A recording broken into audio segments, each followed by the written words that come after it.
Minha sogra contou aos meus amigos que me viu descaradamente traindo em público e que eu claramente não era leal ao filho dela. Quando perguntei por que ela inventaria isso, ela sorriu de canto e disse: "Porque eu conheço pessoas como você. Mais cedo ou mais tarde, a verdade aparece." Eu fiquei em silêncio. Isso foi há 9 meses. Hoje de manhã, ela foi levada de casa algemada, gritando que nós a tínhamos armado. Minha sogra espalhou boatos de que eu estava traindo e manchou minha reputação. Então, revelei suas dívidas de jogo na reunião de família. Desde o momento em que me casei com meu marido, ficou claro que minha sogra não gostava de mim. Ela nem tentava esconder. No nosso primeiro jantar de feriado, fez um brinde ao meu marido, dizendo que ele poderia ter conseguido alguém melhor. Todos riram sem graça. Ela apenas sorriu, como se fosse a piada mais engraçada do mundo. Isso definiu o tom para os anos seguintes. Ela fazia pequenas provocações constantemente. Se eu cozinhava, torcia o nariz e dizia: "Tenho certeza que o sabor é melhor do que a aparência." Se eu comprava roupas novas, zombava. Tentando parecer rica com orçamento apertado? No início, achei que ela não percebia a crueldade, mas percebia sim. Uma vez, em um churrasco de família, ela disse a todos que eu era uma interesseira, que me casei por estabilidade. Disse isso diante de parentes distantes que eu estava conhecendo naquele dia. Quando a confrontei em particular, ela riu e disse: "Relaxa. Se não fosse verdade, você não ficaria tão defensiva." Esse era o estilo dela, dizer algo cruel e depois agir como se eu fosse louca por reagir. Ela também gostava de jogar jogos com meu relacionamento. Mandava artigos para o meu marido sobre sinais de que a esposa está usando, destacando trechos sobre motivos financeiros. Às vezes, se confundia e o chamava pelo nome da ex na minha frente. E sempre que tínhamos uma pequena discussão, ela dizia a ele: "Minha porta está sempre aberta, caso queira voltar para casa." O pior foi quando tive um aborto espontâneo há 2 anos. Ela disse na minha cara: "Talvez seja o melhor. Algumas pessoas simplesmente não nasceram para ser mães." Eu precisei sair do cômodo antes de dizer algo que não pudesse retirar. Meu marido disse que ela havia passado do limite, mas ela apenas revirou os olhos e murmurou: "Vocês são muito sensíveis." Ela inventou toda uma história de que eu estava traindo descaradamente em público e não era leal ao meu marido. E não contou apenas a 1 ou 2 pessoas.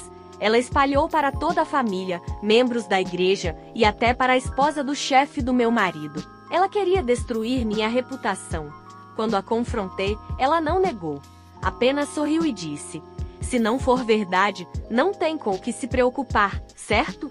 Perguntei por que ela inventaria algo assim. Ela respondeu: "Porque eu conheço pessoas como você. Mais cedo ou mais tarde, a verdade aparece." Aquilo foi a gota de água. Eu havia ficado em silêncio durante anos de insultos, provocações e manipulações. Mas isso foi assassinato de caráter. E eu sabia exatamente como lidar. Minha sogra tinha um pequeno problema: jogos de azar. Pequeno não.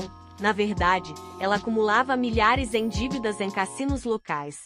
Eu sabia porque, anos atrás, ela pediu dinheiro emprestado ao meu marido para cobrir o que chamou de falta temporária. Depois, encontrei cartas de cobrança na bolsa dela, quando pediu que eu pegasse sua carteira. Ela morria de medo de alguém descobrir.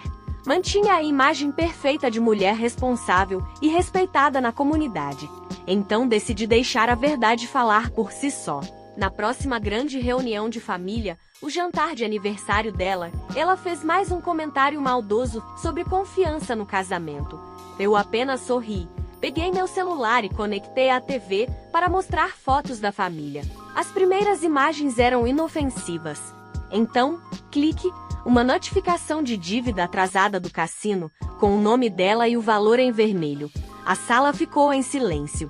Eu disse: "Já que estamos falando de confiança, talvez devêssemos falar também sobre os $48 mil em dívidas de jogo que você escondeu do seu marido e de todos aqui." Todos ficaram chocados. Ela tentou gaguejar, dizendo que era falso. Mas eu tinha vários documentos, inclusive endereçados à casa dela. Meu sogro ficou atônito, como se tivesse levado um tapa. Não fazia ideia de nada. Outros parentes começaram a cochichar. Ela ficou vermelha, depois pálida. Então se levantou e saiu furiosa, mas antes de ir, sussurrou: "Você vai se arrepender." A sala ficou em silêncio após a saída dela. Robert permaneceu parado, mãos trêmulas, lendo as cartas que deixei sobre a mesa. Seu rosto passava de confuso para furioso e depois para perdido. Parentes começaram a pegar os papéis e a verificar os nomes dos cassinos. Um primo de Daniel apitou baixo ao ver os valores. Robert sentou-se, cabeça entre as mãos.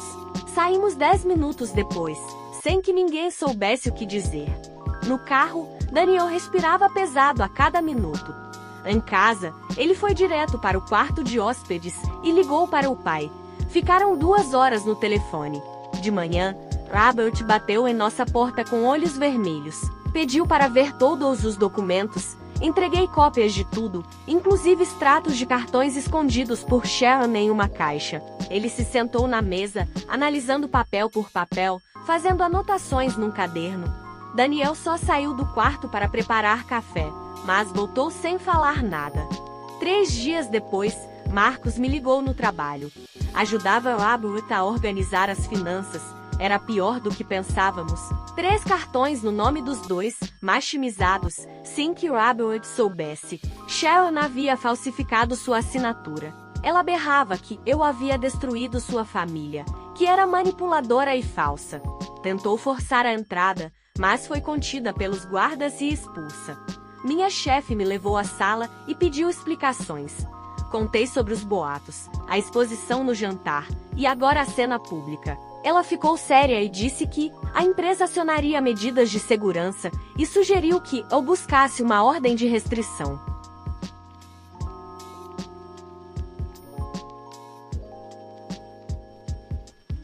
Naquela noite, Daniel voltou para nosso quarto pela primeira vez desde o jantar. Disse que precisávamos enfrentar juntos ou não sobreviveríamos. No domingo, fomos à igreja tentando agir normalmente.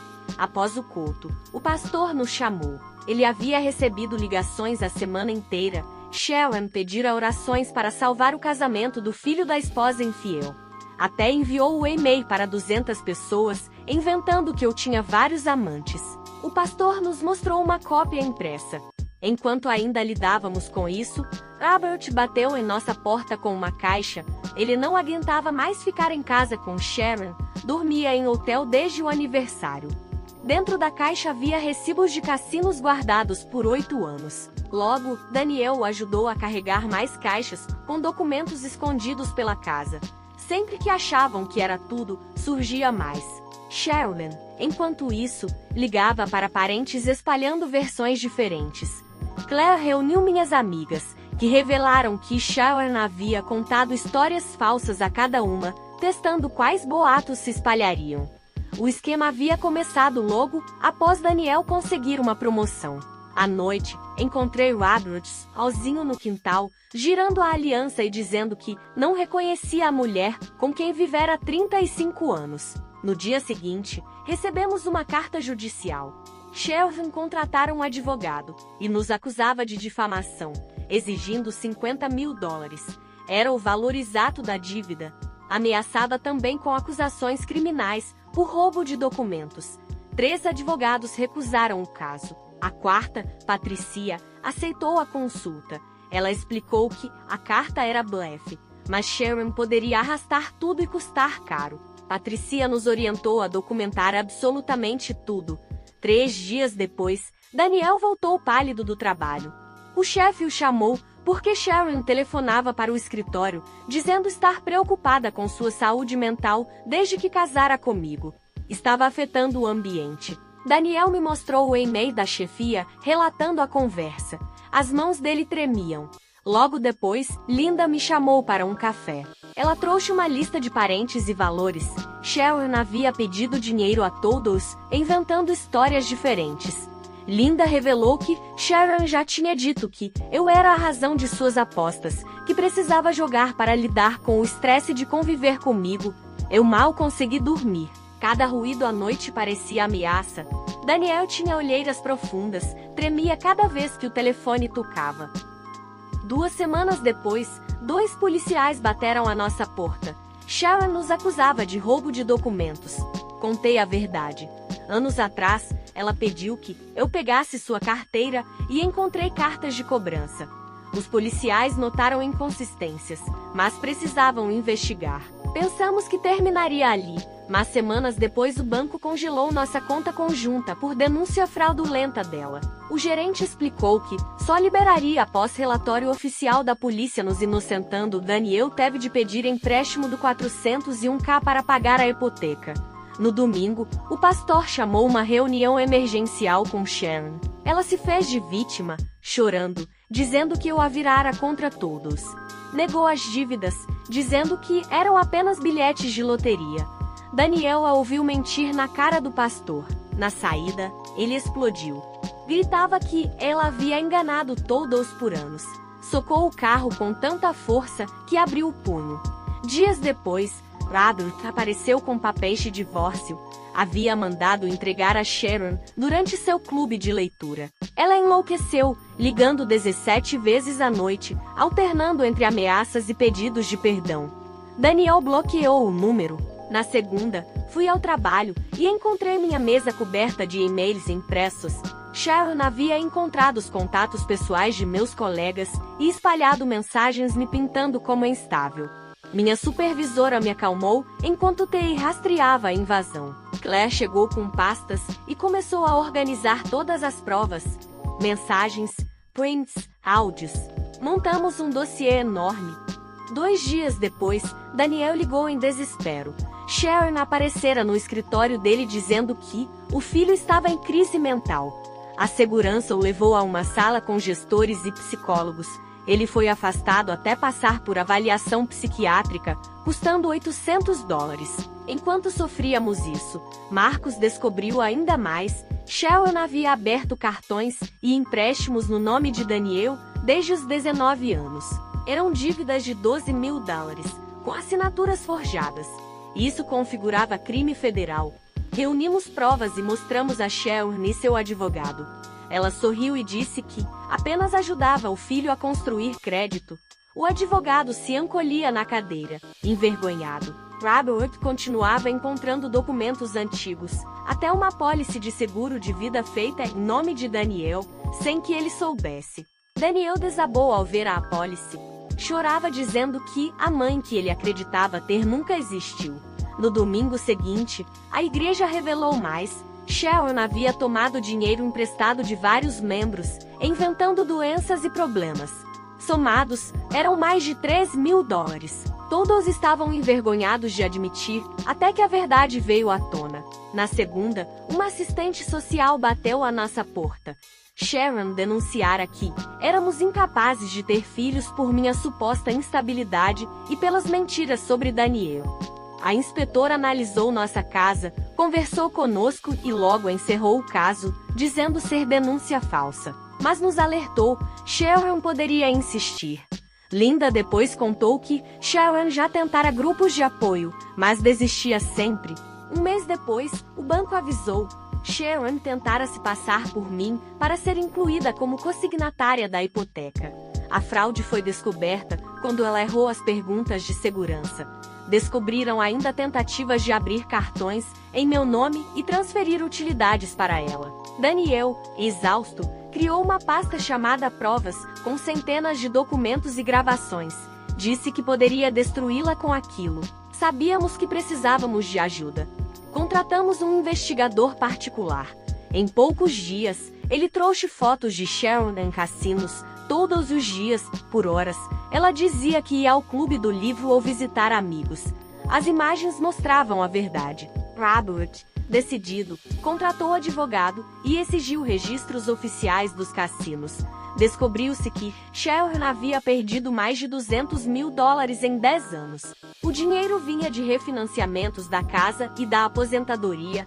Robert chorava ao perceber que fora enganado por décadas. O pastor também admitiu não conseguir mais ajudá-la. Ela exibia traços de narcisismo somados ao vício. Dias depois, Sharon foi flagrada roubando da coleta da igreja. O pastor precisou denunciá-la, e logo toda a cidade soube. Metade da família a defendeu, a outra, enfim, acreditou. O promotor entrou em contato. Queriam processá-la por fraude, roubo e falsidade. Precisavam do nosso testemunho. Daniel lutava internamente, mas aceitou. O banco descongelou nossas contas e bloqueou Sharon em todo o estado. Ela deixou uma mensagem bêbada, dizendo que eu havia vencido e destruído sua vida. No dia seguinte, foi presa por roubo à igreja e fraude. Saiu algemada, gritando que era inocente. A imprensa cobriu tudo. Claire organizou um grupo de apoio com vítimas dela. 12 pessoas apareceram, cada uma com histórias de manipulação. Um primo distante pagou a fiança e ela saiu, mas logo foi flagrada rondando nossa casa. A promotoria moveu novas acusações. O advogado dela tentou acordo. Largaria as ações civis se não testemunhássemos. Daniel recusou. Robert mudou-se para um pequeno estúdio. Na audiência preliminar, Sharon enfrentou 18 acusações de roubo de identidade, 12 de fraude e 3 de desvio de dinheiro de Robert. O juiz a manteve presa. Por semanas, enfim tivemos paz. Mas sabíamos que o julgamento viria. A defesa tentava descartar provas, mas o juiz rejeitava. O grupo de vítimas já somava 20 pessoas, com perdas de mais de $300 mil. Daniel começou terapia. 2 meses antes do julgamento, Sharon ligava da prisão espalhando novas mentiras. Dizia que eu estava grávida de outro ou que Daniel queria matá-la. Linda publicou gravações provando tudo. Uma ex-colega de Sharon apareceu com documentos da faculdade, mostrando que ela já fora expulsa por roubo e trapaça nos anos 80. As provas só cresciam. Na audiência, Sharon demitiu o advogado e quis se defender sozinha. No culto, o pastor reuniu 30 pessoas que compartilharam como Sharon havia destruído suas vidas. Todos choravam, sentindo-se finalmente livres ao expor a verdade. Da prisão, Sharon nos processou em manuscritos, alegando conspiração. Nossa advogada riu. Aquilo apenas reforçava o padrão dela. Mas ainda custou mais $1.000 de resposta legal. Eu já tinha crises de pânico só de pensar nela. 2 dias antes do julgamento, Sharon tentou suicídio na prisão. Sobreviveu e foi diagnosticada com transtorno de personalidade narcisista e vício em jogos. Considerada apta a ser julgada, foi liberada em prisão domiciliar com tornozeleira. Cortou em poucas horas e fugiu. Ligou para parentes, ameaçando que os faria pagar. A polícia encontrou diários em sua casa, detalhando 20 anos de manipulação. Nos diários, havia planos contra mim desde o casamento. Noite seguinte, nosso alarme disparou. Alguém havia cortado a cerca e cravado uma faca na porta com um bilhete. Não se esconde do amor de uma mãe. O FBI assumiu o caso. Descobriram gravações dela ameaçando destruir todos nós. Foi vista magra e doente, perambulando pela casa de Claire, falando em justiça divina. O FBI nos levou para uma casa segura. Dias depois, Sharon apareceu no prédio de Robert, quebrando janelas e gritando. Fugiu em perseguição policial a 70 milhas por hora, até bater forte contra uma barreira. Presa, ainda gritava que era inocente. No hospital, exames revelaram uso intenso de metanfetamina, provavelmente iniciado nos cassinos. Isso explicava sua paranoia extrema e comportamento violento. O promotor adicionou tentativa de homicídio às acusações, pelo bilhete e pela faca. No julgamento, Sharon se defendeu sozinha, delirando sobre conspirações. Passei 5 horas relatando cada abuso. Ela me interrompia, até ser ameaçada de expulsão. Daniel testemunhou sobre os documentos forjados. Sharon surtou, gritou que ele era ingrato e precisou ser retirada. Robert declarou que vivera com uma personagem, não uma esposa. O júri levou 3 horas para condená-la por todos os crimes: fraude, roubo, perseguição, tentativa de homicídio. Sentenciada a 22 anos, deixou o tribunal algemada, sorrindo e dizendo que nos perdoava. Daniel respondeu: "Perdemos você há anos. Isso é apenas o funeral." Depois, queimou uma carta que ela mandou da prisão. Decidimos não processar civilmente, não havia nada a recuperar. Iniciamos terapia de casal e, Pouco a pouco, reconstruímos a vida. Robert começou a namorar uma mulher do grupo de apoio. A igreja pediu que eu compartilhasse minha história para ajudar outras famílias. Recebemos notícias de que Sharon tinha falência no fígado e viveria no máximo 2 anos.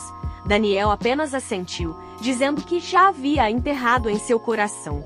Robert vendeu a antiga casa e se mudou. Visitamos o jardim abandonado, cheio de ervas daninhas. Daniel disse que havia aprendido com a mãe como não viver. No Natal, reunimos amigos e família em nossa casa. Rimos, comemos e celebramos. Percebi, olhando ao redor, que Sharon estava errada. Eu não destruí família alguma. Eu ajudei a construir uma, feita de amor verdadeiro e não de sangue. Comentário observador do Reddit. Que história pesada! Essa sogra conseguiu destruir a própria vida e ainda levou a família junto. No fim, ficou claro, família de verdade é quem escolhe estar ao seu lado. Se você gostou dessa história, já deixa o like, se inscreve no canal e ativa o sininho para não perder os próximos vídeos. Até a próxima!